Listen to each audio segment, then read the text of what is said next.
Salve, salve, nação corintiana, tudo bem com vocês? Galera, mais um vídeo se iniciando aí com as últimas notícias do Corinthians. Vamos ver o que o Chico Garcia trouxe de informação aí do nosso Coringão. Então, sem mais enrolação, não se esquece de se inscrever no canal, deixar aquele like pra fortalecer e vamos pro vídeo, beleza? Pessoal, as notícias não são boas inicialmente, né? O Corinthians perdeu dois dos seus titulares pelas próximas semanas, dá pra gente colocar dessa maneira. O meia Rodrigo Garro, talvez um período maior. Inclusive, a rapaziada do meu timão, que eu acompanho sempre, né? Sempre muito bem informados a respeito de Corinthians, eles têm uma projeção de que o Garro fique fora pelo menos uns 2 meses. E com isso, talvez ele volte um pouquinho antes ali do Mundial de Clubes, que está programado para o dia 15 de junho a 13 de julho, mas já tem gente imaginando que ele volte só depois. E aí a gente estaria falando aí de uma ausência por abril inteiro, né? Abril, maio, junho, voltaria em julho. Seriam 3 meses sem o Rodrigo Garro, retornando apenas no mês de julho.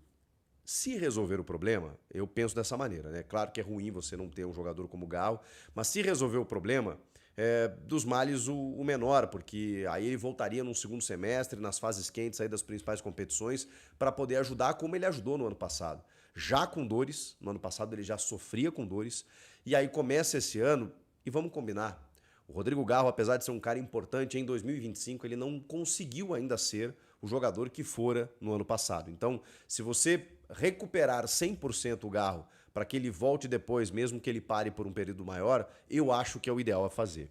Inclusive, até para dar mais detalhes a respeito disso, o Corinthians informou nessa terça-feira que ele viajou à Espanha para a realização de um procedimento inovador num centro de reabilitação em Madrid, coordenado pelo Departamento Médico do Corinthians, tá? Ou seja, é uma ideia, é uma capitania do Departamento Médico do Corinthians, mas ele se submete a esse tratamento em Madrid, na Espanha, onde ele ficará por uma semana.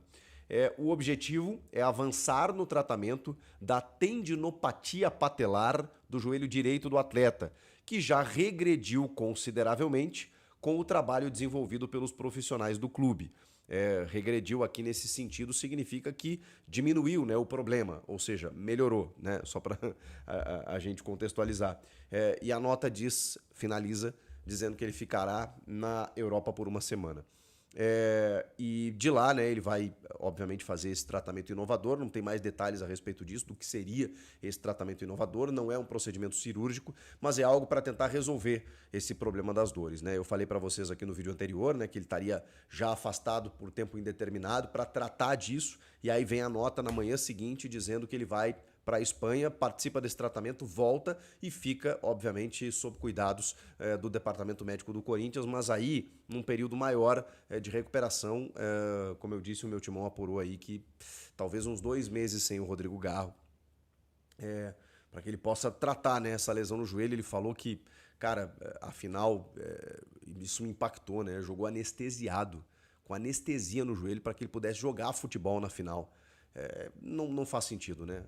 Um atleta de alto rendimento, a gente sabe que a dor faz parte, né? Muitas vezes eles jogam com anti-inflamatório, com medicação, com infiltrações. Não é o ideal, mas a gente sabe que isso acontece. Agora, anestesiado, eu confesso que eu nunca vi. Uma anestesia local ali para o cara não sentir praticamente o joelho e poder correr, porque realmente a coisa não estava normal, né?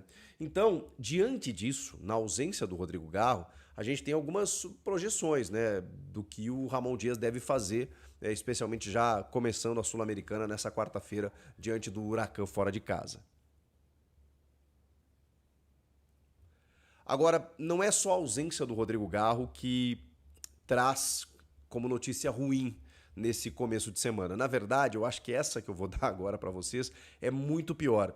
Porque o Garro, como eu disse, não conseguiu ainda ser o jogador que ele vinha sendo e, cara, o Ramon deu jeito. Tanto que o Corinthians se sagrou campeão paulista mesmo com o Garro não jogando todos os jogos, não sendo um cara tão decisivo assim.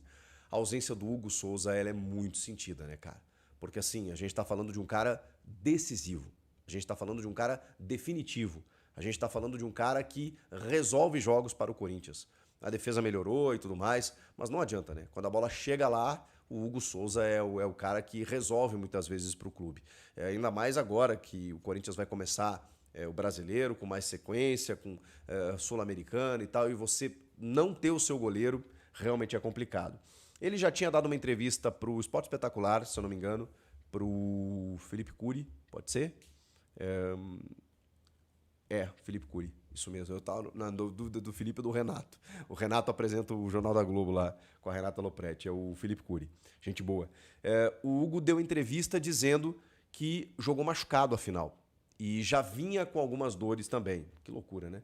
E aí, deixa eu pegar aqui a notícia correta, ele sofreu uma lesão de grau 2, uma lesão muscular de grau 2 que, cara, o prazo médio para uma lesão de grau 2, claro que os clubes hoje eles não revelam período, né, de recuperação ou de retorno, mas a gente acompanhando o futebol, né, tá acostumado, normalmente isso tem uma média ali de 3 semanas. Pode ser que ele volte antes? Pode ser que ele volte em um mês? Pode ser. E aí a gente está falando aí de um tempo significativo com muitos jogos, né? Porque agora até a disputa do Mundial é jogo teoricamente quarta e domingo, né? Alguns vão ser terça, outros quinta, outros sábado, outros domingo, mas é o chamado quarta e domingo, né? 2 vezes por semana, então você perde o Hugo por muitos jogos. O Matheus Donelli jogou bem contra o Bahia em Salvador. Eu acho até que ele foi bem, porque ele foi bem exigido, né? E fez algumas defesas importantes. No Campeonato Paulista, quando ele teve que jogar na ausência do Hugo, eu também acho que ele foi bem. Acho que ele, pelo menos assim, na comparação com ele mesmo, não tem como comparar com o Hugo Souza. O nível que o Hugo atingiu é um nível de hoje o melhor goleiro do Brasil, atuando aqui no Brasil. Então é muito difícil. E a diferença ela é grande, né? Quando você compara o Hugo e o Donelli. Mas eu preciso dizer que o Donelli melhorou em relação a ele mesmo. E talvez isso dê confiança para que ele possa ter uma sequência positiva aí no gol do Corinthians né, enquanto o Hugo não volta e aí o torcedor possa ficar um pouco mais tranquilo. Vamos ver o que acontece.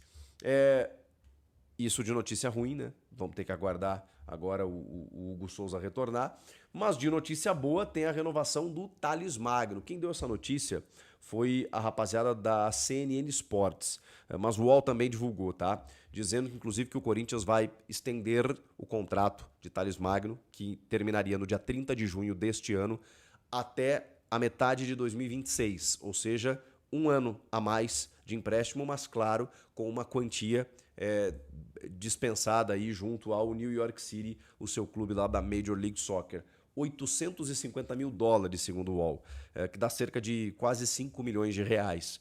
O Corinthians vai ter que pagar para estender esse prazo, para ter o Thales Magno mais por aqui. A opção de compra era muito alta, né? Era $13 milhões. A gente está falando de quase 80 milhões de reais. Não dava para pagar pelo Thales, um cara que é reserva hoje, né? Importante e tal. Começou bem o Paulista. Ele tem 8 gols e 4 assistências em 36 jogos com a camisa do Timão, sendo 17, se eu não me engano, como titular. Começou bem o Campeonato Paulista e tudo mais. Tá tudo bem. Ele é um cara útil, mas 80 milhões de reais é muita grana realmente. Então, o melhor a fazer era realmente estender o prazo de empréstimo por mais um ano. O Fabinho Soldado já tinha dito que apenas detalhes burocráticos separavam o anúncio. O anúncio oficialmente ainda não aconteceu, mas já tem a informação de que o Thales Magno renovou por mais um tempo. É importante, porque se não ficasse, o Corinthians teria que ir ao mercado buscar mais opções para o ataque. Mesmo ele ficando, ainda acho que também tem que ir para o mercado em busca de mais opções para o ataque. Beleza? E agora sim a gente finaliza, né?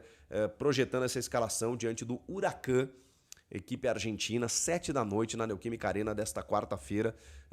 Como a gente já falou também, Sul-Americana só passam um. Corinthians está no grupo com América de Cali, Racing do Uruguai e o próprio Huracan da Argentina. Com isso, a escalação deve ter o Matheus Donelli no gol, o Mateuzinho na direita e o Angileri na esquerda, o Félix Torres e o Gustavo Henrique na zaga, meio de campo com Ranieri, Martínez, Carrilho e a principal dúvida, Memphis e Yuri.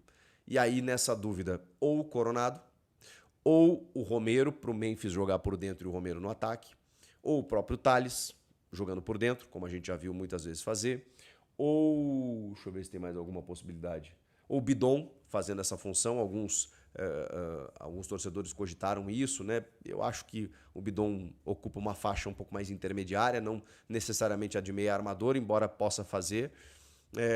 Mas a verdade é que o Ramon vai com força máxima ou com aquilo que ele tem de melhor.